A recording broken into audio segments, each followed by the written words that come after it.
Saudações concurseiras, pessoal! Professor Gustavo Musi passando aqui um pouquinho antes do seu evento aí de questões de TCM para anunciar que nós temos para você um mini curso gratuito para o TCM de teoria e de exercícios.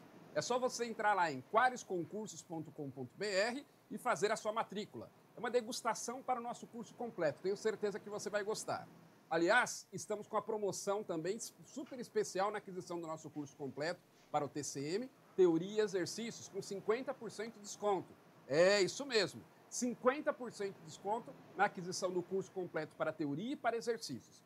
Corre lá que ainda dá tempo de você se preparar para esse excelente concurso que é o TCM São Paulo. Vamos ficando por aqui, um grande abraço e até a próxima. Bom evento para você.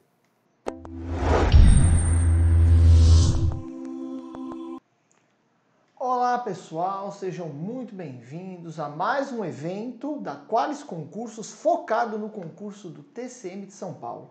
Nós começamos hoje a nossa segunda semana de eventos do TCM, todos os eventos tratando de questões das matérias que vão cair aqui na sua prova.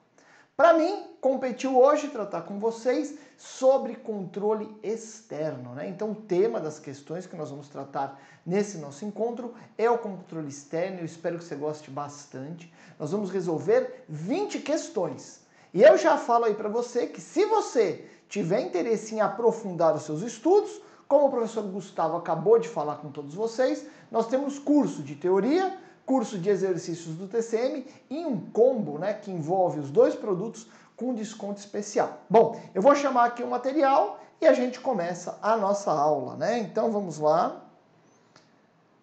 A gente então vai falar na semana de exercícios, Estamos na semana de exercícios, TCM São Paulo, controle externo da gestão pública. E a gente começa, sempre com o lembrete que eu dou para todos vocês, para vocês seguirem a Qualis Concursos aí nas redes sociais, se inscreverem no nosso canal do YouTube, se você ainda não é inscrito, e vir estudar conosco, E nós temos as nossas redes sociais e o nosso site. Bom, vamos começar então, e eu te mostro a matéria de controle externo, como está tratada no edital do TCM, Eu busquei abordar questões que tratem de todos os tópicos do edital, com exceção da competência do TCM São Paulo, que acaba decorrendo da própria competência que a gente tira do TCU, em reflexo do Tribunal de Contas do Estado e, por tabela, o Tribunal de Contas do município de São Paulo. Legal? Todos os outros pontos aí do edital vão ser abordados com questões bem interessantes, tenho aí confiança que você vai gostar. E a gente já começa falando aí de uma questão da VUNESP, Olá, quanto ao regime constitucional da fiscalização contábil, financeira e orçamentária, é correto afirmar: será exercida essa fiscalização pelo Tribunal de Contas com auxílio do Poder Legislativo, mediante controle externo e pelo sistema de controle interno de cada poder. Está certo isso? Resposta: não. O Tribunal de Contas é que auxilia o Poder Legislativo, e não o Poder Legislativo que auxilia o Tribunal de Contas. Além disso, a fiscalização orçamentária, nos termos constitucionais, ela é exercida pelos tribunais de contas e não, pelos sistemas de controle interno de cada poder. Legal? Então aí não está certo, Porque a gente não é pelo TCU com auxílio do Poder Legislativo, O TCU, Tribunal de Contas, Estados, União e Município de São Paulo e Rio de Janeiro é que auxiliam o Poder Legislativo nessa tarefa. Bom, olha a alternativa B. Ao Tribunal de Contas compete apreciar as contas prestadas anualmente pelo Presidente da República, mediante parecer conclusivo, que deverá ser elaborado em 120 dias. Olha o que nós temos aí na Constituição Federal. O controle externo, a cargo do Congresso, será exercido com auxílio do Tribunal de Contas, como eu te falei, o controle externo é do Congresso, e o Tribunal de Contas auxilia o Congresso na sua função, a qual compete. E aí tem um ponto importante, Nós estamos vendo a disciplina constitucional, E a Constituição vai tratar do Tribunal de Contas da União. Por um paralelismo, a disciplina do Tribunal de Contas da União se aplica aos tribunais de contas dos estados e também aos tribunais de contas municipais. Municípios de São Paulo e Rio de Janeiro tem Tribunal de Contas. Legal? Por isso que no seu próprio edital, né, tem lá a disciplina constitucional do controle, né, dos tribunais de contas. Legal? Então a gente segue aqui. Olha lá. Aí compete, né, ao Congresso, com o auxílio do TCU, apreciar as contas prestadas anualmente pelo Presidente da República, mediante parecer prévio, que deverá ser elaborado em 60 dias, a contar do seu recebimento. Então veja que a alternativa tem dois problemas. Primeiro, que ela diz que o parecer é conclusivo, e a Constituição fala em um parecer prévio. Segundo ponto, a alternativa fala que esse parecer seria elaborado em 120 dias, e a Constituição Federal diz 60 dias. Beleza? Bom, nem sempre você precisa, né, saber se todas as alternativas estão certas ou erradas para você acertar a questão na tua prova. Tá legal? No curso aqui, né, a gente aborda todas as alternativas para que você aprenda, inclusive, com a questão. Legal? Às vezes, alguns detalhezinhos que eu vou pontuar para vocês aqui nessa nossa aula, né, não são necessários para você acertar a questão, porque a resposta, muitas vezes, é bem mais simples do que a complexidade de todas as alternativas da questão.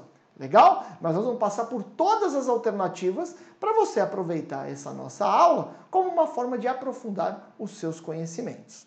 Bom, vamos à alternativa C, que é a nossa resposta correta. Olha lá, quanto ao regime constitucional da fiscalização contábil, financeira e orçamentária, é correto afirmar que prestará contas qualquer pessoa física ou jurídica, pública ou privada, que utilize, arrecade, guarde, gerencie ou administre dinheiros, bens e valores públicos. Isso está lá na Constituição Federal, artigo 70, parágrafo único. Vejam, ó, prestará contas qualquer pessoa física ou jurídica, pública ou privada, que utilize tal, né?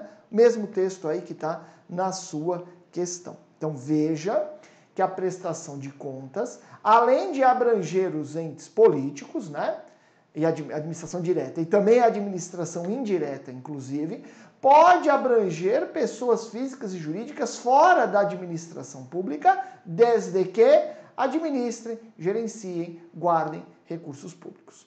Ok? Então a nossa resposta aí da primeira questão é a alternativa C. Olha a D.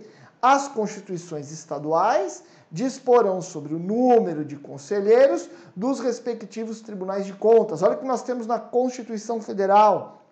As normas estabelecidas nessa seção aplicam-se no que couber à organização, composição e fiscalização dos tribunais de contas dos estados e DF, bem como dos tribunais e conselhos de contas dos municípios. Portanto, a composição do Tribunal de Contas do Estado e do município decorre da Constituição Federal, ok? Então não é uma disciplina, né, colocada para as constituições estaduais.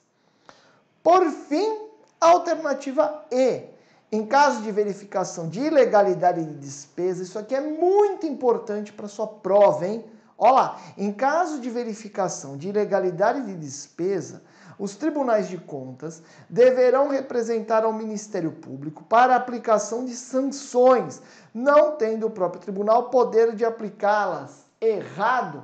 Os tribunais de contas têm o poder de aplicar sanções. E lógico, a nossa Constituição estabelece, né, que nenhuma lesão ou ameaça a direito será afastada da apreciação do Poder Judiciário. Então, o Tribunal de Contas pode aplicar uma sanção e quem recebe a sanção pode se defender judicialmente, ok? Mas o Tribunal de Contas tem o poder de fazer um ato, né, executório de aplicação de sanções em decorrência das fiscalizações realizadas pelos tribunais de contas, né? Olha o que diz a Constituição Federal, né? Controle externo do Congresso, tal, com auxílio do TCU. Veja, aplicar aos responsáveis, em caso de ilegalidade, de despesa ou irregularidade de contas, as sanções previstas em lei, que estabelecerá, entre outros, cominações, multa proporcional ou dano causado ao erário. Beleza? Uma questão super importante, né? Abordando vários aspectos aí das funções dos tribunais de contas. Nessa nossa aula aqui, eu separei de preferência questões da VUNESP. Mas a gente vai chegar a ver questões de outras bancas. Por quê? Porque a VUNESP não tem muita tradição em fazer concursos na área de controle, ok? Dentro do possível serão questões VUNESP, mas você vai ver que nós vamos abordar algumas questões de outras bancas até para enriquecer essa nossa aula aqui e conseguir abordar o edital, né, na parte do controle externo com completude. Legal? Bom, a segunda questão é da VUNESP também. Olha lá. Constatando ilegalidade ao exercer a atividade de controle externo, compete ao Tribunal de Contas. Alternativa A. Assinar prazo para que o órgão ou entidade adote as providências necessárias ao exato cumprimento da lei. É isso? Olha lá a Constituição Federal. Constituição Federal, artigo 71. Controle externo, tal, competindo, né, ao Tribunal de Contas, assinar prazo para que o órgão ou entidade adote as providências necessárias ao exato cumprimento da lei, se verificada ilegalidade. Legal? Então o Tribunal de Contas tem este poder previsto na Constituição Federal. Olha lá, né? Determinar um prazo para que o órgão ou entidade providencie aí, né, o ajuste necessário ao exato cumprimento da lei. Se isso não for feito, o Tribunal de Contas pode, inclusive, aplicar penalidades, como nós já vimos. Vamos ver as outras alternativas. Olha o B. Sustar imediatamente a execução do ato administrativo impugnado, comunicando a decisão ao Poder Legislativo. Isso está previsto na Constituição Federal dessa forma? Não. A Constituição Federal diz que o Tribunal de Contas pode sustar, mas olha lá como está no teu material. Sustar, se não atendido, a execução do ato impugnado, comunicando a decisão à Câmara dos Deputados e ao Senado.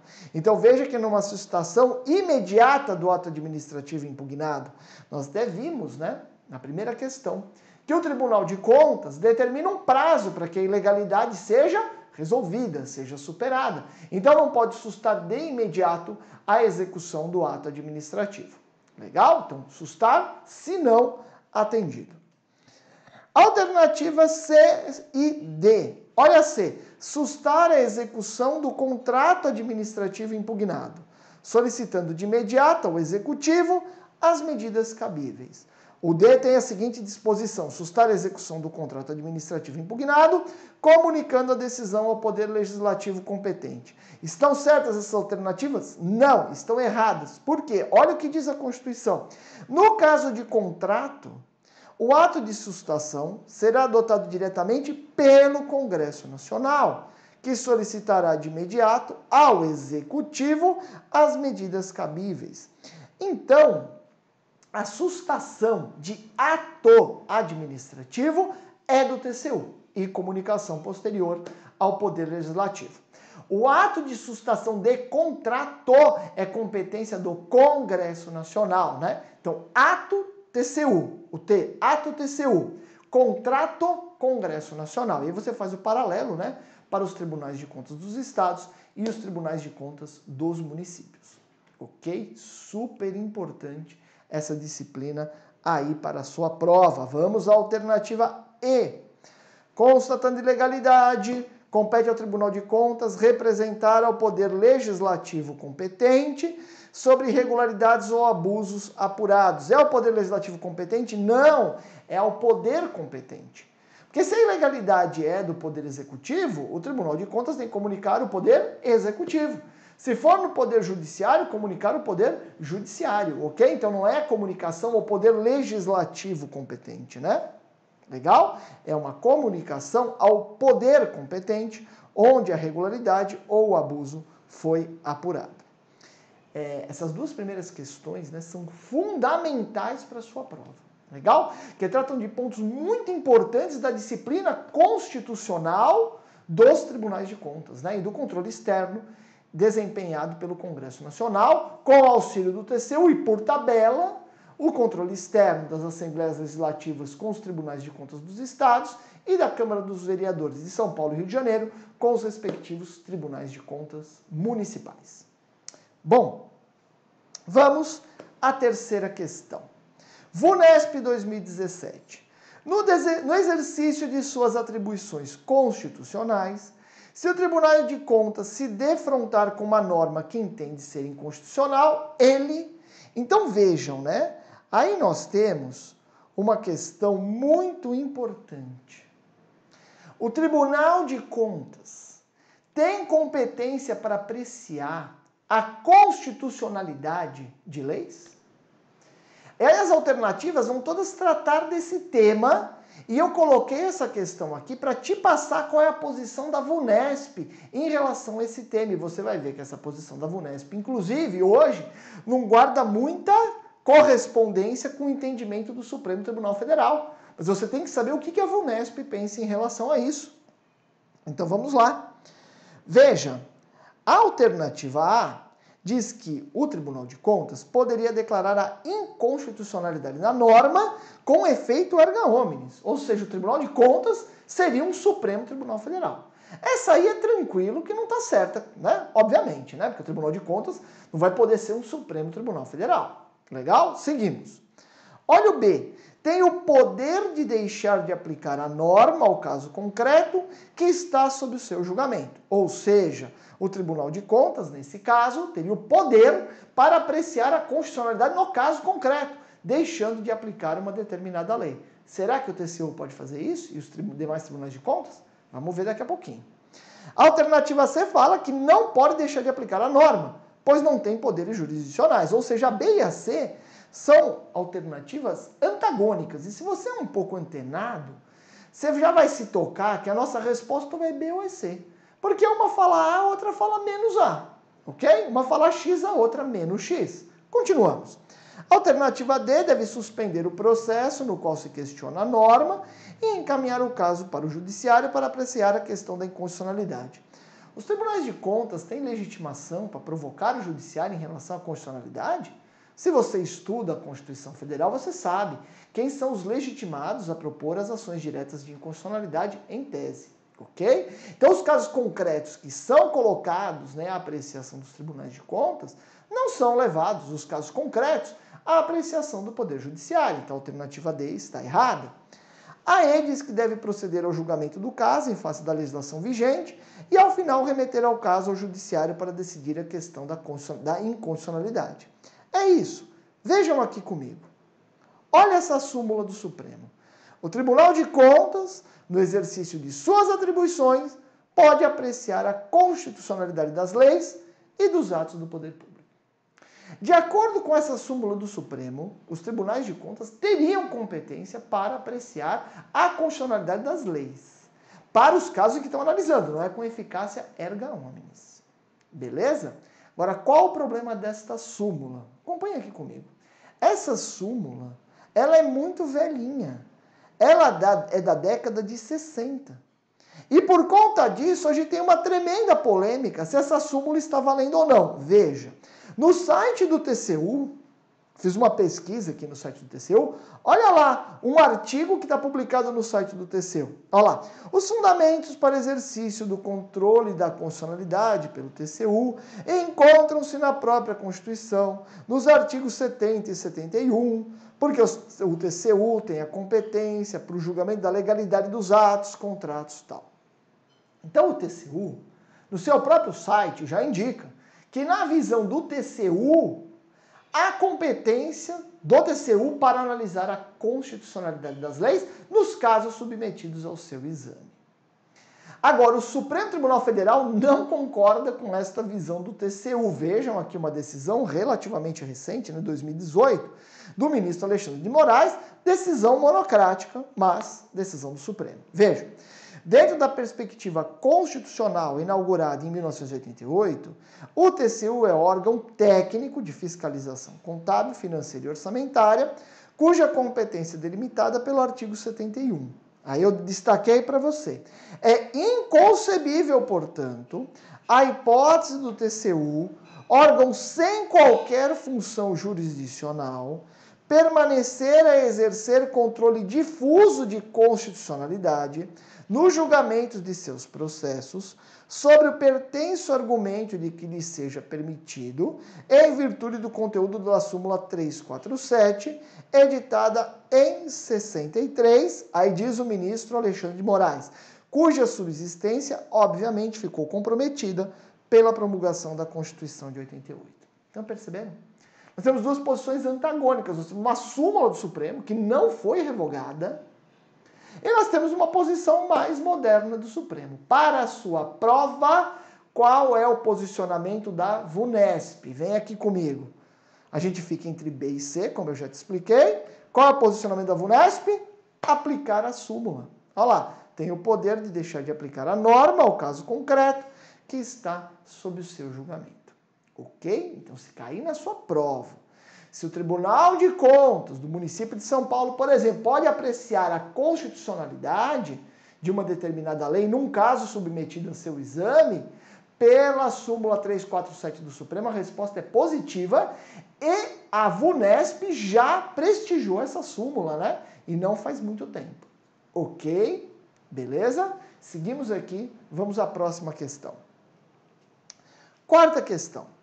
A Constituição Federal estabelece que o controle externo a cargo do Congresso Nacional será exercido com o auxílio do Tribunal de Contas da União.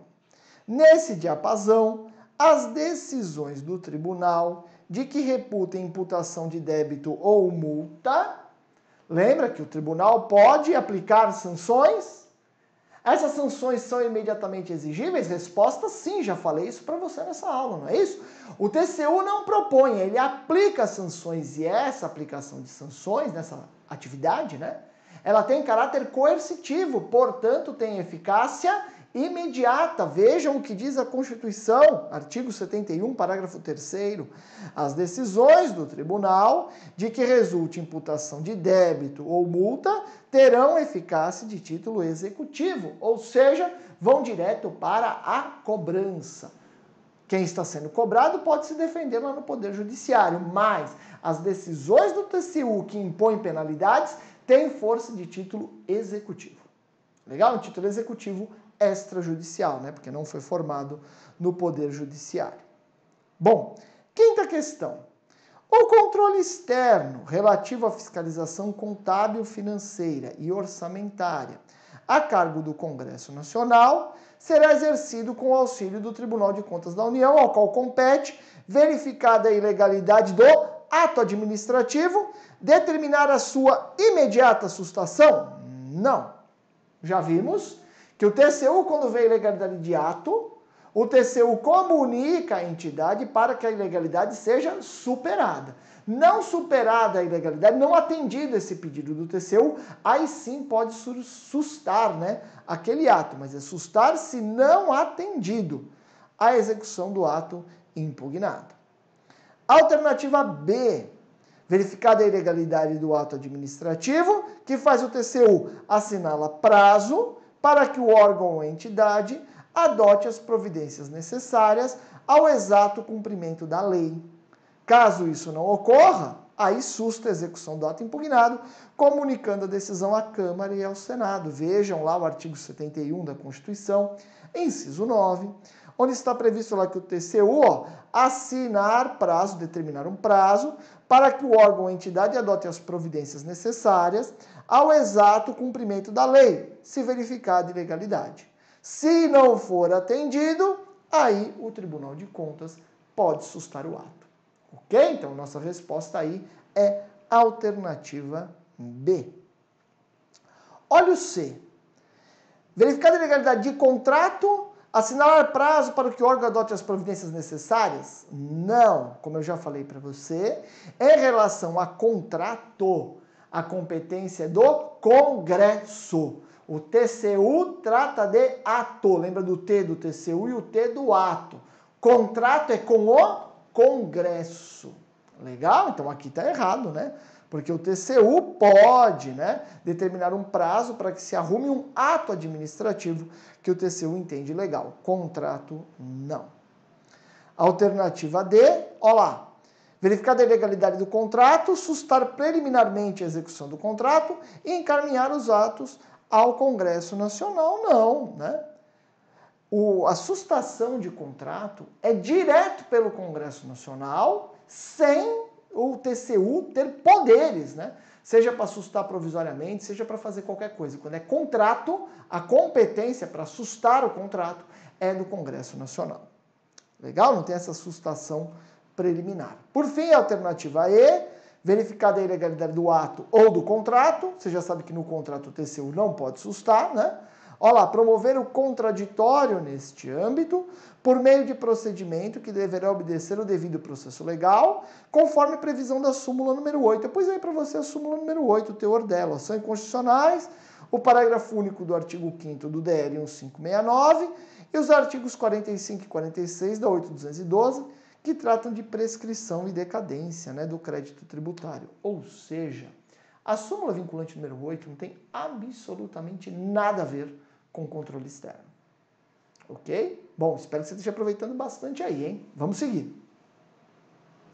Sexta questão, VUNESP 2016.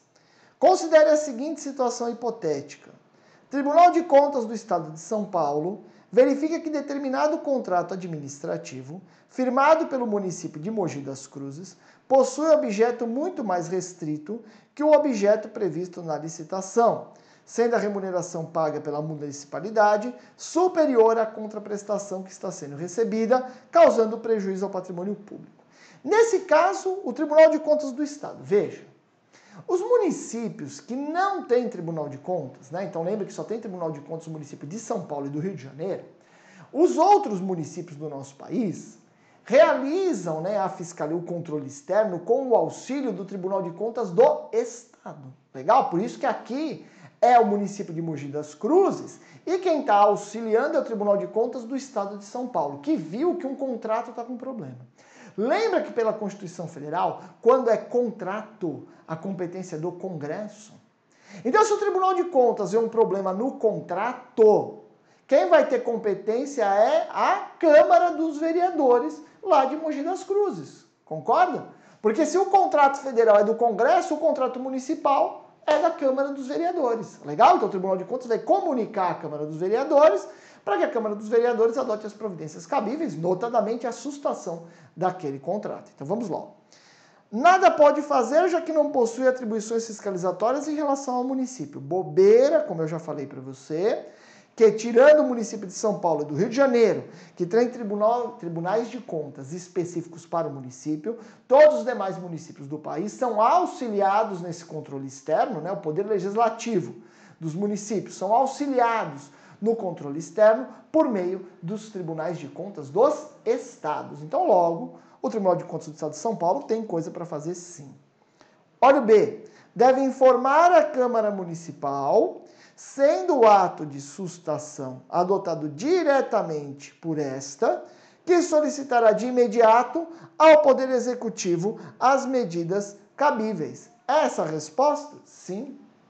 O Congresso Nacional, Assembleia Legislativa e Câmara dos Vereadores têm o poder, né, de sustar contratos e imediatamente comunicar quem celebrou aquele contrato em relação à sustação. Legal? Então aí está a nossa resposta. Ó. Alternativa B, né? Deve informar a Câmara Municipal, sendo o ato de sustação adotado diretamente por esta, a competência é do Poder Legislativo, e ela solicita de imediato ao Executivo as medidas cabíveis. Legal? As outras alternativas vão falar que tem que assinar prazo, que a municipalidade tome, falar do MP, que não tem nada a ver. Bom, questão 7, VUNESP 2016.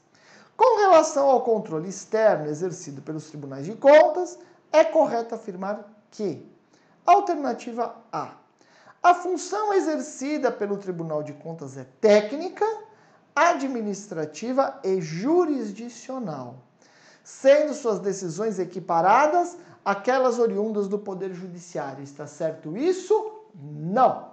Lembra que eu disse que as decisões dos tribunais de contas, né, inclusive que levam à aplicação de penalidades, têm eficácia executória, ou seja, são títulos executivos, mas extrajudiciais, não judiciais. não decorrem de uma sentença judicial transitada em julgado, ok? As decisões dos tribunais de contas podem ser questionadas no Poder Judiciário. Logo, uma decisão de um tribunal de contas não é apta a, entre aspas, transitar em julgado, a se tornar imutável. Ok? Ela pode ser questionada no Poder Judiciário. Por isso que está errada essa alternativa. Olha o que diz, né? Olha o que diz a sequência da questão para ela ficar mais errada ainda. Portanto, as decisões das Cortes de Contas são aplicadas atendendo às deliberações dos próprios conselheiros, sem a necessidade de análise por outro poder? Bom, não precisa análise de outro poder prévio, não, mas tem uma possível análise posterior. Ok? Então a alternativa A está errada. Olha a B. Tanto este, ou seja, o controle externo, como o interno, serão efetuados em todas as entidades da administração direta e somente em algumas da indireta, pois, no tocante a estas últimas, há necessidade de se comprovar a gerência ou administração de dinheiros, bens e valores públicos. Está certo isso? A resposta é não. A administração direta e indireta estão submetidas à fiscalização dos tribunais de contas. Ok? Na mesma forma. Então, a alternativa B também está errada. Alternativa C. Nos processos perante o Tribunal de Contas da União, assegura-se o contraditório e a ampla defesa, quando da decisão puder resultar anulação ou revogação de ato administrativo que beneficie o interessado, excetuada a apreciação da legalidade do ato de concessão inicial de aposentadoria, reforma ou pensão. Está certa essa alternativa? Certíssima, porque ela reproduz o texto da súmula vinculante número 3. Ok? A Constituição Federal fala, né, de contraditório, ampla defesa, ok? Não há dúvida que há processos tramitando no TCU e que há julgamentos. Só que os julgamentos proferidos pelo TCU são passíveis de revisão judicial em relação à sua legalidade, ok? Em relação ao mérito, não. Nós até vamos ver uma questão que vai falar disso. Mas em relação à legalidade, adequação com a lei, sim. Beleza? Então aí está a nossa resposta, né? Sétima questão é a alternativa C de casa. Alternativa D. O Tribunal de Contas, no exercício da atribuição sancionadora, ou seja, o poder de aplicar sanções, poderá aplicar, entre outras, as seguintes penalidades: multa proporcional ao débito imputado, afastamento do cargo de dirigente, que obstrui a auditoria, decretação de indisponibilidade de bens por até 1 ano, declaração de inidoneidade para contratar com a administração pública por até 5 anos, mas é vedada a aplicação de declaração de inabilitação para o exercício de função de confiança. Errado. O TCU pode declarar a inidoneidade para o exercício de cargo de confiança. Ok? Seguimos. O referido tribunal é órgão subordinado ao legislativo. Aí já é um tremendo de um problema. Essa subordinação ao legislativo, muitas pessoas veem essa subordinação por conta do Tribunal de Contas ser um órgão auxiliar do controle externo, que a competência compete ao Poder Legislativo.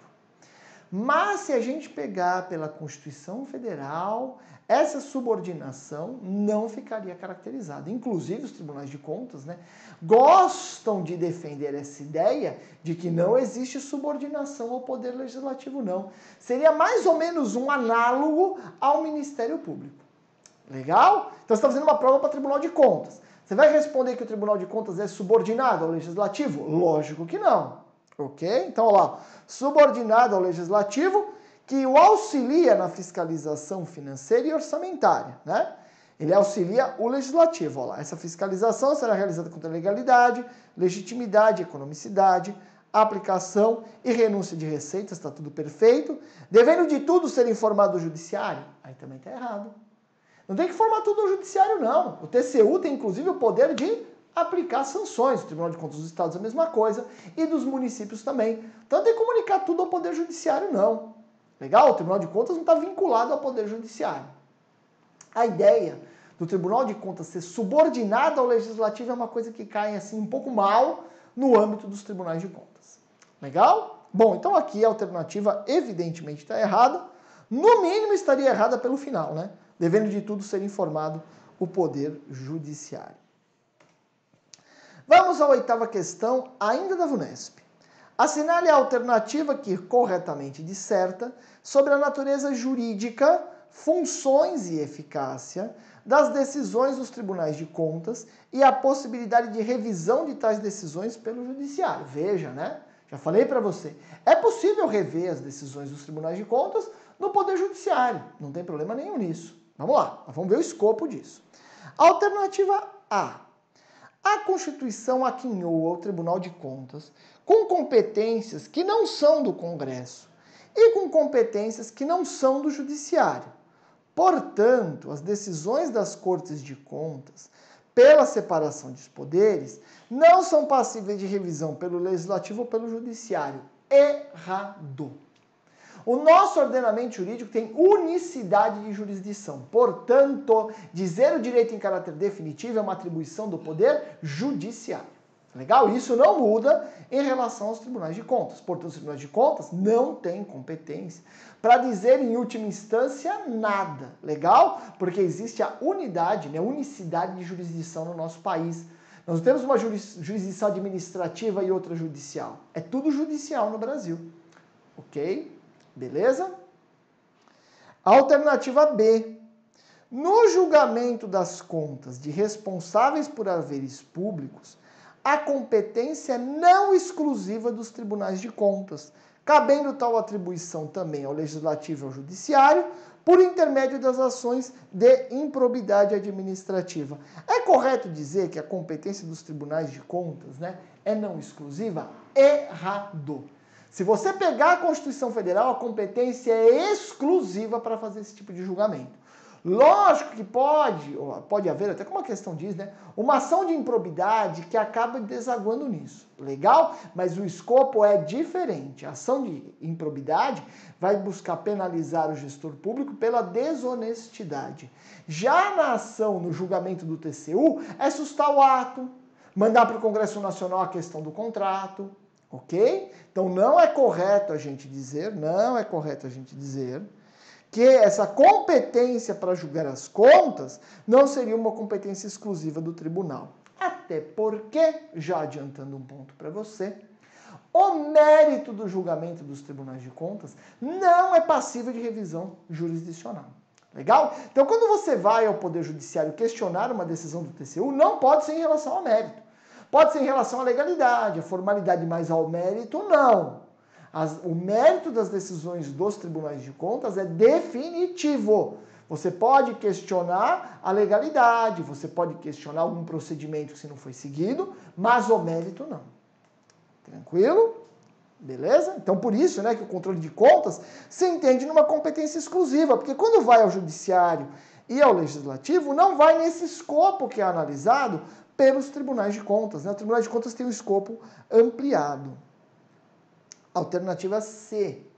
O Poder Judiciário tem a força da revisibilidade das decisões dos tribunais de contas, tanto no plano meramente formal, quanto no plano do mérito da decisão, em relação ao controle orçamentário, contábil, financeiro, operacional e patrimonial.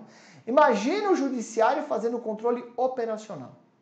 Controle operacional é ver eficiência, eficácia e economicidade. Você já percebe que é um disparate. Legal? O que o Judiciário vai analisar é apenas a legalidade. Legalidade. O escopo de atuação dos tribunais de contas é mais amplo. Logo, essa alternativa C, obviamente está errada, né? No mérito da decisão, não cabe a revisão jurisdicional. Olha a alternativa D. A decisão judicial em sede penal é incapaz de gerar direito líquido e certo de impedir o TCU de proceder à tomada de contas, exceto se concluir pela não ocorrência material do fato ou pela negativa de autoria.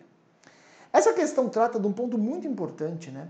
Que é a eficácia das decisões penais no âmbito civil, né? E aqui no caso, o âmbito de controle. As decisões proferidas no âmbito do processo penal, que é o processo mais garantista, né, para o cidadão, pode vir a produzir efeitos definitivos, coisa julgada no âmbito civil. Quando? Exatamente nos casos que estão aqui na sua questão. Olha lá, por exemplo, né, olha o que diz a Lei 812, que é a lei que trata, é o RJU, né? Regime Jurídico Único dos Servidores Federais. Olha o que diz.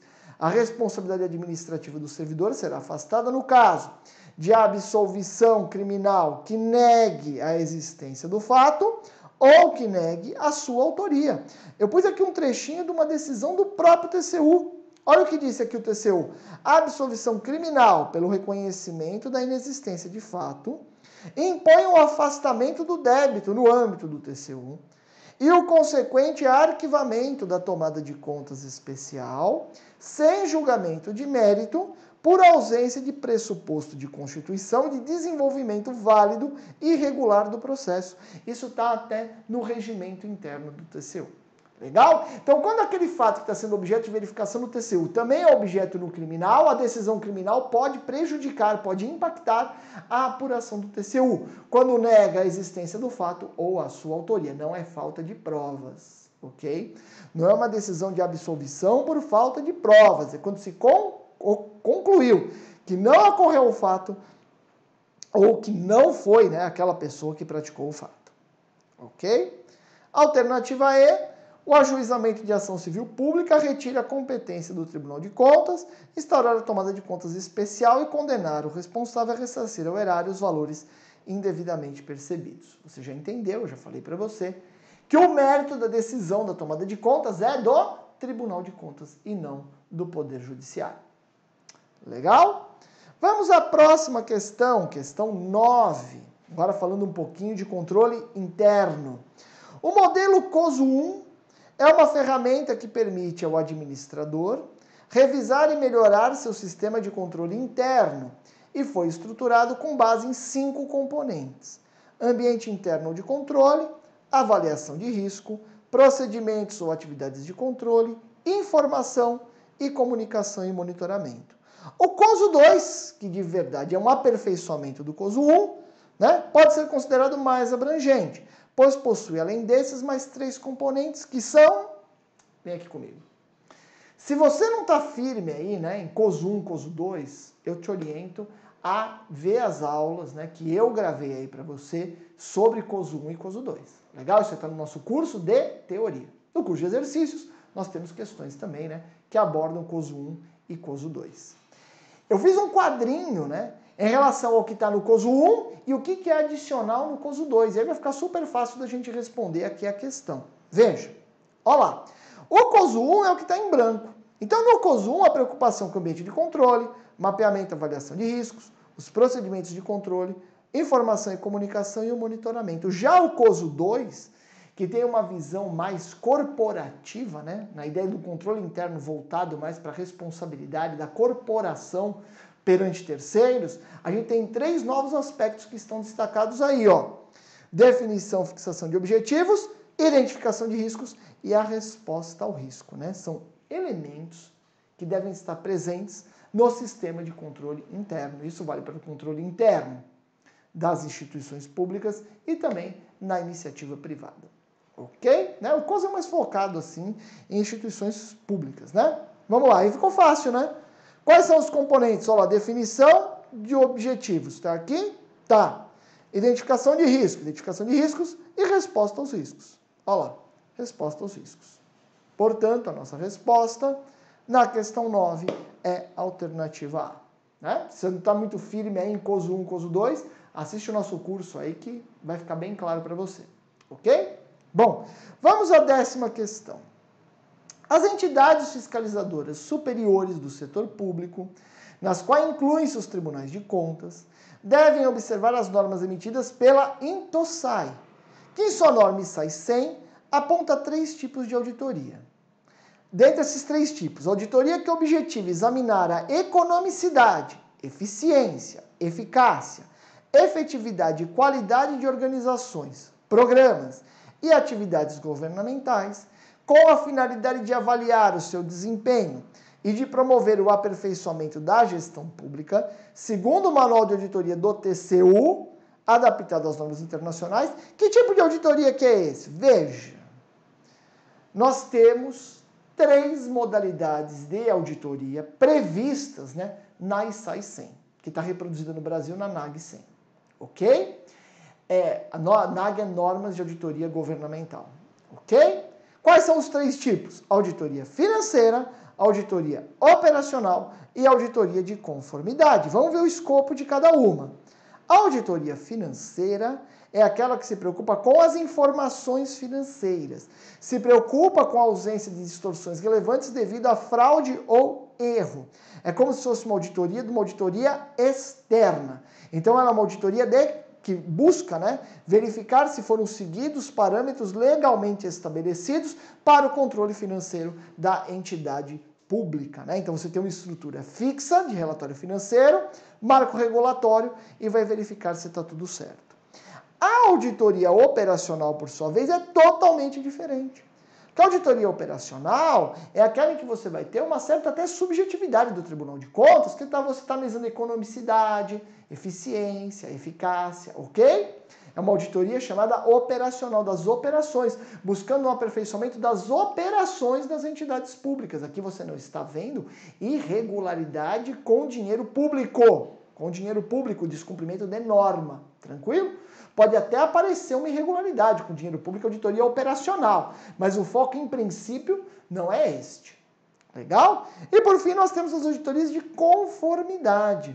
As auditorias de conformidade são aquelas em que o auditor vai estabelecer, né, um particular objeto e vai definir quais são os critérios pertinentes. Esses critérios podem ser até leis, regulamentos, resoluções orçamentárias, mas não naquele viés, né, de uma auditoria contábil, que é a visão financeira.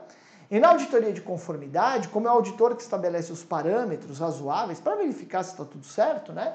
Você tem uma amplitude maior de trabalhos, tanto que os trabalhos de auditoria de conformidade podem ser trabalhos de asseguração, que é quando você pega um critério fixo e verifica se o que acontece bate com o critério, que é um típico exemplo, né, da auditoria financeira, mas pode ser também a modalidade de relatório direto, em que é o auditor que vai a campo fazer as observações, né, e formar a sua convicção, em que você tem parâmetros mais flexíveis. Legal? A auditoria de conformidade tem esses 2 viés. Aí, vindo para a nossa questão, olha lá, uma auditoria que o objetivo é examinar economicidade, eficiência, eficácia, efetividade e qualidade, onde que está isso? Está aqui no operacional, ó. Foco em determinar se intervenções governamentais e instituições estão operando em conformidade com os princípios da economicidade, eficiência, efetividade, bem como se há espaço para aperfeiçoamento.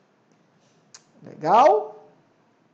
Bom, vamos à questão 11. Com relação às normas de auditoria emanadas do TCU e de organismos internacionais, julgue o item que se segue. Denomina-se auditoria financeira, de acordo com as normas da INTOSAI, a realização de avaliação independente com o objetivo de obter-se garantia razoável de opinião por meio da verificação da conformidade com os relatórios, da condição financeira, dos resultados e do uso dos recursos da entidade. Isso é uma auditoria financeira? Vamos voltar aqui, né, nos padrões da INTOSAI. Olha lá a auditoria financeira. Foca em determinar se a informação financeira de uma entidade é apresentada em conformidade com a estrutura do relatório financeiro e o marco regulatório aplicável. Então, a auditoria financeira é uma auditoria focada, né, nesse respeito, né, ó, pus aqui para você, ó, nesse respeito ao padrão estabelecido para a demonstração financeira e o adequado controle dos recursos públicos. Então, essa assertiva está correta. Legal? Seguimos, vamos à questão 12, né? Veja que aí eu tive que pegar várias questões que não são da VUNESP, porque não é muito comum a VUNESP fazer provas, né, que tratem aí do controle governamental, notadamente da INTOSAI, né, das entidades de fiscalização superior e tudo mais. Vamos lá. Na condução de auditorias, devem ser observados os princípios éticos e estruturais do Código de Ética da INTOSAI, Recomendado às entidades de fiscalização superior. No Brasil, a entidade de fiscalização superior é o Tribunal de Contas da União. Ok? Seguimos, tais como, né, os princípios de integridade, independência, conflito de interesses, objetividade, imparcialidade, aparência, neutralidade, todos os princípios, né, que estão previstos nas normas da INTOSAI. Aí vamos lá. O princípio ético, que requer que o auditor observe a forma e a finalidade dos padrões de auditoria e de ética. Considere os princípios de independência e objetividade. Seja absolutamente honesto na realização do seu trabalho. Só por isso, absolutamente honesto na realização do seu trabalho, você já mata a questão. Seguimos aqui. E na utilização dos recursos das entidades de fiscalização superior, mantenha impecáveis padrões de conduta profissional e tome decisões de acordo com o interesse público. Que princípio é esse? É da aparência? Não. Conflito de interesse? Não. Neutralidade política? Não. Objetividade? Não. Qual que é? Olha lá, nós temos as normas de auditoria e código de ética. Olha lá, a integridade pode ser medida em função do que é correto e justo. Ela exige que os auditores cumpram, tanto na forma como no espírito, as normas de auditoria e de ética. A integridade também exige que os auditores cumpram os princípios de objetividade e independência. Tenha uma conduta profissional impecável, tome decisões de acordo com o interesse público e apliquem um critério de honradez absoluta na realização do seu trabalho. Portanto, o princípio tratado nessa questão é o princípio da integridade. Ah, professor, mas eu não lembrava dessas normas da INTOSAI e tudo mais. Presta atenção, só pela questão, quando fala de honestidade, honestidade é integridade. Ok? Você tem que também ter uma certa malícia, no bom sentido, né, para resolver as questões. Por isso que é muito bom você treinar para a sua prova. E já que nós estamos falando de treinar, eu lembro de novo você que nós temos um curso de exercícios para o TCM super interessante para os seus estudos. Legal? Um curso de questões, de todas as matérias aí que caem no TCM. Vamos à questão número 13, falando sobre a Declaração de Lima, né? Que é a carta magna aí da INTOSAI. Olha lá, a INTOSAI foi fundada em 53 e promove o intercâmbio de informações e de experiências entre as chamadas entidades fiscalizadoras superiores, que são organizações de auditoria governamental externa, entre elas tribunais de contas, auditorias gerais, controladorias e congêneres, a depender do país. No nosso caso, é o Tribunal de Contas da União. A Declaração de Lima, adotada no 9º Congresso da INTOSAI, ocorrido em 77, no Peru, é reconhecida como a Magna Carta da Auditoria Governamental e fornece as bases filosóficas e conceituais para os trabalhos desenvolvidos pelas entidades de fiscalização superior. A seção 3 da Declaração de Lima trata de preceitos aplicáveis ao serviço de auditoria interna e externa. Sobre esse tema, analise as afirmativas a seguir. Então vamos lá. As entidades fiscalizadoras superiores são serviços de auditoria externa? É um serviço de auditoria externa o que faz o TCU e os demais tribunais de contas? Sim. A auditoria externa é feita por alguém que não pertence à instituição. Compreende? Então lá, eu trabalho na Receita Federal. Lá nós temos um setor de auditoria interna, é a Audit. Legal? Se a gente for para o Poder Executivo como um todo, nós temos a Controladoria Geral da União. Legal? Que realiza dentro do âmbito do Poder Executivo. Então ainda entra como uma modalidade de auditoria interna. Os tribunais de contas, essas entidades de fiscalização superior, são de fora. São auditoria externa, de fora de quem está sendo objeto da fiscalização. Olha o segundo. Apesar do serviço de auditoria interna ser subordinado ao chefe do departamento no qual foi estabelecido, ele deve ser, na medida do possível, funcional e organizacionalmente independente. É importante isso, né? Na auditoria interna, no controle interno, sem dúvida nenhuma. Inclusive, a Declaração de Lima vai dizer que a auditoria interna governamental tem que estar ligada direto, né? E um integrante de porte, ela está dentro da estrutura. Mas tem que estar ligada, tem que se reportar, né, a alguém que tem um elevado grau dentro da estrutura daquele poder, daquela empresa pública, daquela sociedade de economia mista. Legal? Até quando a gente estuda em auditoria e a gente fala de controle interno, a gente vê que a auditoria interna tem que ser ligada direto na administração da empresa, sob pena de não conseguir realizar o seu trabalho. No controle interno governamental, a lógica é a mesma.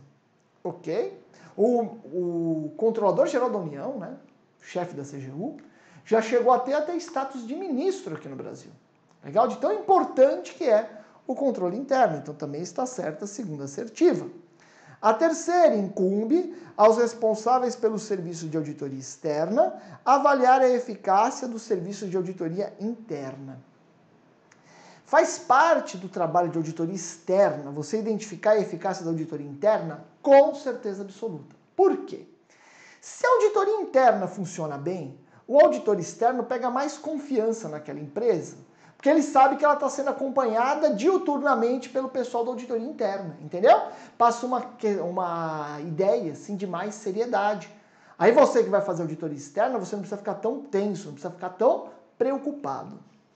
Então faz parte da auditoria externa verificar a eficácia da auditoria interna, porque isso impacta o escopo, a extensão dos trabalhos que o auditor externo realizará. Isso acontece na iniciativa privada da mesma forma, ok? Então a nossa resposta aí é 1, 2 e 3 estão corretas. Muito bem, vamos à questão 14. Relativamente às entidades de fiscalização superior e às diretrizes para preceitos de auditoria definidas na Declaração de Lima, assinale a opção correta.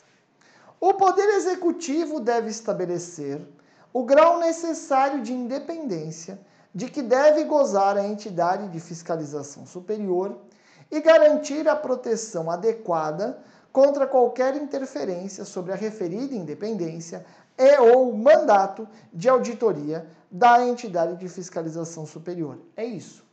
Na Declaração de Lima se diz que é o Executivo que vai garantir esses poderes para a entidade de fiscalização superior? Lógico que não. O Executivo é o principal poder fiscalizado pela entidade de fiscalização superior. Então não pode ter relação nenhuma entre a entidade de fiscalização superior e o Poder Executivo. Sabe onde tem que estar garantida essa independência, né, os poderes da entidade de fiscalização superior? Na Constituição Federal. E no Brasil nós temos isso. Nós já vimos nessa aula aqui, né? Artigo 70, 71 da Constituição Federal. Ok? Então a primeira está errada, né? A segunda aqui, o B. As normas de auditoria, às quais as entidades de fiscalização superior devem obediência, podem ser divididas em dois grandes grupos.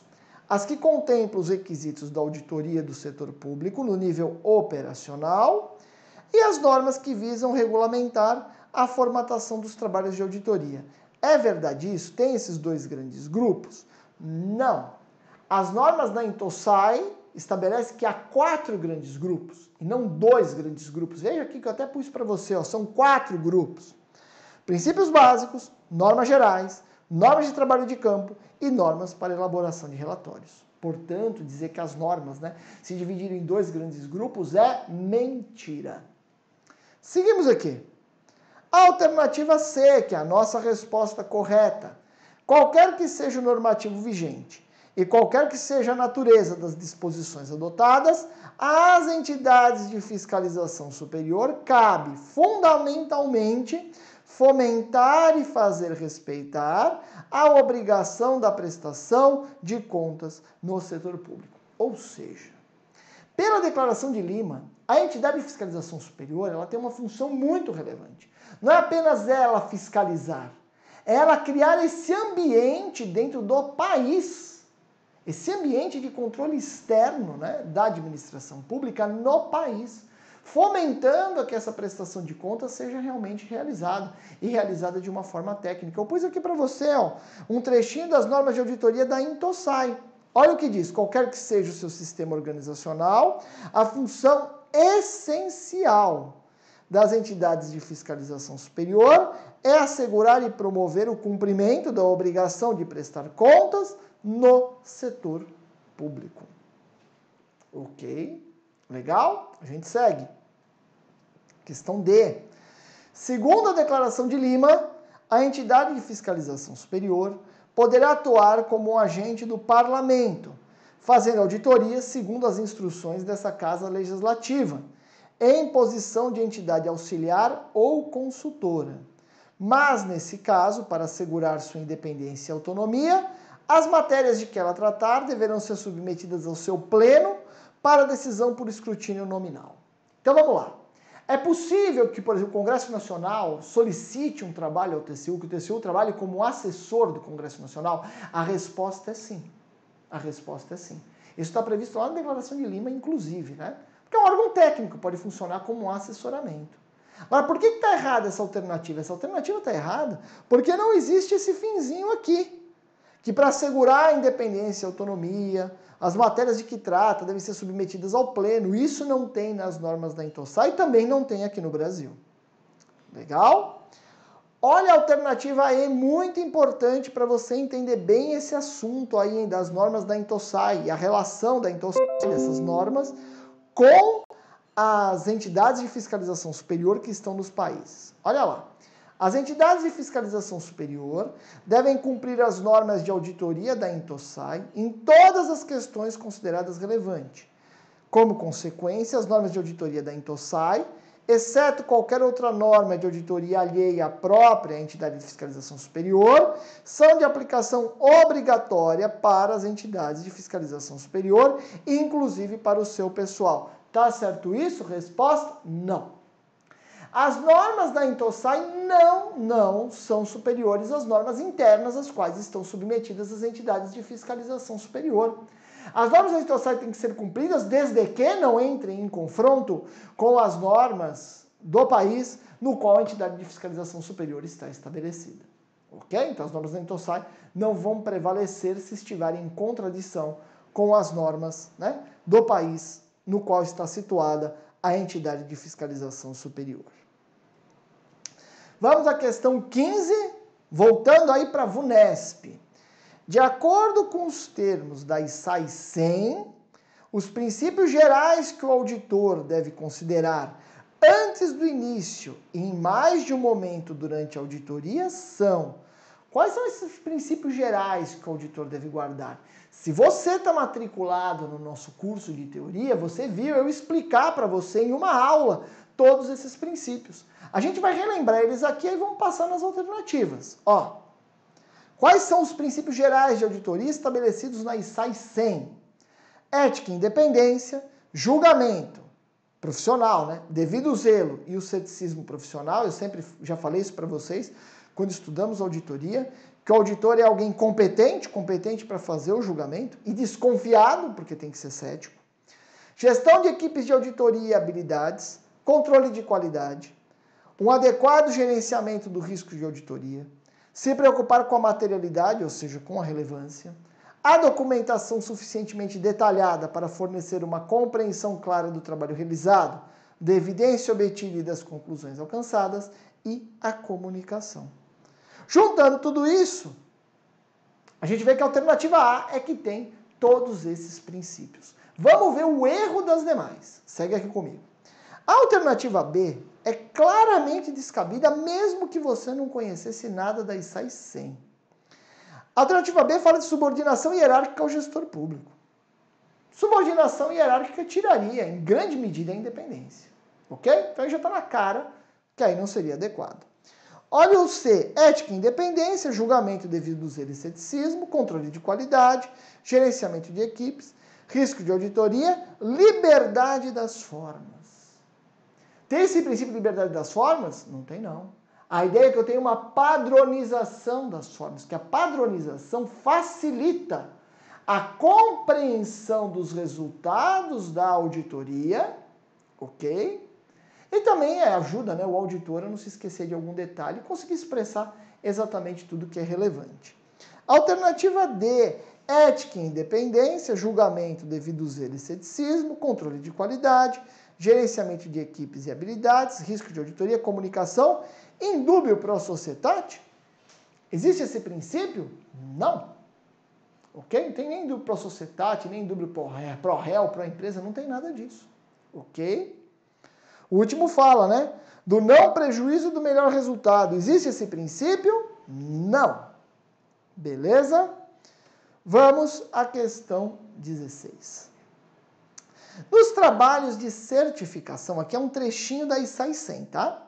Nos trabalhos de certificação, a parte responsável mensura o objeto de acordo com os critérios e apresenta a informação do objeto sobre a qual o auditor, então, obtém evidência de auditoria suficiente e apropriada para propiciar uma base razoável para expressar uma conclusão. Então, o trabalho de certificação é aquele trabalho em que é apresentado para o auditor algo e o auditor valida aquele algo. Ok? Seguimos. Nos trabalhos de relatório direto, é o auditor quem mensura ou avalia o objeto de acordo com os critérios. O auditor seleciona o objeto e os critérios, levando em consideração risco e materialidade, e o resultado da mensuração do objeto, de acordo com os critérios, é apresentado no relatório de auditoria na forma de achados, conclusões, recomendações ou de uma opinião. Então veja que são dois tipos de trabalho bem diferentes, né? No trabalho que você está realizando, vem aqui comigo, no trabalho que você está realizando uma certificação, você está pegando algo que foi mensurado pela empresa, uma informação que ela te dá, e aqui no caso é uma entidade pública, né? E verificando se aquela informação está de acordo com o padrão pré-definido. Não é você que faz a avaliação, não é você que gera a informação, você verifica se a informação está correta. Já nos trabalhos chamados de relatório direto, né, o auditor é que avalia. Quando a gente pensa na iniciativa privada, dá para ver isso claramente, né? Auditoria externa é um trabalho de asseguração, é um trabalho que você vai certificar se aquelas demonstrações refletem ou não a situação econômica, financeira ou patrimonial da empresa. Ok? Você não está avaliando nada. Mas as empresas de auditoria também são chamadas muitas vezes para fazer laudos de avaliação. Quando faz um laudo de avaliação, seria um relatório direto, porque a empresa de auditoria que vai avaliar o objeto. Compreendeu? Beleza? E aí a questão vai pegar as auditorias, né, previstas no âmbito da ISAI 100, para dizer quais dessas auditorias são trabalhos de relatório e quais são trabalhos de certificação. Aí eu lembro para você que na ISAI 100 nós temos 3 modalidades de auditoria: financeira, operacional e conformidade. Você já conhece isso, né? A financeira é como se fosse uma auditoria contábil, onde você tem um padrão rígido. Logo na auditoria financeira, você vai fazer um trabalho de certificação. Você vai verificar se as demonstrações financeiras daquela entidade batem com o padrão exigido. Ok? É um trabalho de certificação. O auditor não vai avaliar nada. Já quando nós vamos para a auditoria operacional, está na cara que não é um trabalho de certificação. Não é um trabalho de certificação porque você trabalha com algo fluido. Então o auditor é que vai estabelecer os critérios e vai verificar o objeto, para verificar a eficiência, eficácia, economicidade, ver se tem melhorias, ok? Então a auditoria financeira é um trabalho de certificação. A auditoria operacional é um trabalho de relatório direto. Mas nós temos ainda uma outra, nós temos a auditoria de conformidade. A auditoria de conformidade é uma auditoria que varia muito. É uma auditoria que, às vezes, você tem um padrão mais rígido para comparar, para ver se tem a conformidade. Se for uma conformidade com o padrão exigido para demonstrações financeiras, ela se chama auditoria financeira. Beleza? A auditoria de conformidade, então, como ela tem um leque amplo de possibilidades, ela pode ser uma auditoria de certificação, se você tiver um padrão mais rígido de comparação para verificar essa conformidade, ou pode ser uma auditoria chamada de relatório direto, quando esse padrão fixo não existe, quando é o auditor que acaba selecionando os critérios. Legal? E aí a gente vai ver isso aqui na questão, né? Olha lá, a resposta. As auditorias financeiras são trabalhos de certificação, porque você vai comparar o padrão, né? O padrão rígido, certificar. As auditorias operacionais são trabalhos de relatório, porque nas auditorias operacionais você não tem critérios previamente definidos, uma coisa fixa, como uma lei, né, estabelecendo a conformidade. E os auditorias de conformidade podem ser de certificação, de relatório direto ou até ter ambos. Legal? Beleza? Guarda isso aí para sua prova, que isso aí é importante. Vamos... Aí tem o C, D e E, né? Que aí eu nem vou falar, porque são variantes disso que eu já expliquei para vocês. Vamos à questão 17. VUNESP também. Avaliar o nível de operacionalização das unidades, consoante os normativos vigentes. Então você já vê que você tem um parâmetro aí forte. Os normativos vigentes. Seguimos aqui. Contribuir para a otimização da dinâmica de atuação das unidades, por meio de ações preventivas. Opa! Ações preventivas? Então, se é preventivo, a gente já escapa um pouquinho daquela ideia do controle externo, não é isso? Seguimos aqui. Vamos lá. Cobrindo produtos, serviços e infraestrutura. Verificar a adequacidade das normas operacionais e unidades em função da evolução tecnológica de cada organização e estimular a qualidade organizacional, entre outros não menos importantes, são objetivos de quem? Vai ser uma auditoria com que escopo? Essa, que verifica a adequação das normas operacionais e unidades em função da evolução tecnológica, estimula a qualidade. Que auditoria é essa? Auditoria operacional. Ok? Olha lá, auditoria operacional. Porque apesar de verificar os normativos vigentes, que estaria uma ideia para nós, mas de uma auditoria financeira, mas aí teria que ter falado, né, de acordo com as normas de elaboração contábil e tal, vejam que tem um foco, né, totalmente aí nas operações da entidade. Legal? Por isso que se chama uma auditoria operacional. Beleza? Uma questão também bem importante. Vamos à próxima, questão 18. Foi realizado um grande programa de construção de rodovias no estado. Após a implementação das obras, percebeu-se que a demanda era muito menor do que a infraestrutura construída. Devido à pequena demanda existente, as rodovias começaram a dar prejuízo, visto que os valores arrecadados pelos pedágios não eram suficientes para cobrir os custos de sua manutenção. Não houve qualquer irregularidade relativa à contratação. Entretanto, essa política pública de construção de rodovias pode ser considerada irregular em razão da apuração realizada por que tipo de auditoria? Veja, não teve fraude. Se eu for na contabilidade, vai estar tudo certo. As normas foram todas respeitadas. Houve um problema em juízo de conveniência e oportunidade de realização daquela obra. O gestor público pode ser responsabilizado, a própria alternativa já diz. Por qual modalidade de auditoria? Como eu vou conseguir pegar, né, esse gestor público numa situação como essa? Veja como funciona uma auditoria operacional, só para você entender. Uma auditoria operacional verifica 4 fatores, dentre outros, né, da operação de uma entidade pública. O primeiro fator é a efetividade. É verificar se o compromisso, né, se os objetivos definidos guardam correlação com os resultados, com objetivos atingidos. E aqui você já percebe que nós temos um problema de efetividade, não é? Porque o objetivo não é construção, o objetivo é melhor fluidez e tudo mais. E esse objetivo não vai ser atingido. Então você já percebe que uma auditoria operacional é apta a captar esse tipo de problema. Legal? Também tenho, né, as vertentes da eficácia. A eficácia é verificar se os bens e serviços providos, né, foram gerados de uma forma adequada. Nós temos a eficiência em função dos insumos e temos a economicidade, fazer o máximo com os recursos disponíveis. Essas são as 4 vertentes da auditoria operacional. No manual do TCU eu pus um detalhe para você. Que no manual do TCU, auditoria de desempenho é sinônimo de auditoria operacional. Então não faz muito sentido a gente falar auditoria de desempenho e auditoria operacional. São a mesma coisa. Então veja na questão, o que a questão nos traz? Que não houve nenhuma fraude. Então se eu fizer uma auditoria financeira não vai dar em nada. Mas eu tive um problema, né, na avaliação da demanda que tinha daquela obra. E eu dar uma pisada de bola nessa dimensão pode trazer responsabilidade. Por quê? Porque o Tribunal de Contas tem competência para realizar as chamadas auditorias operacionais, que são auditorias que vêem eficiência, eficácia.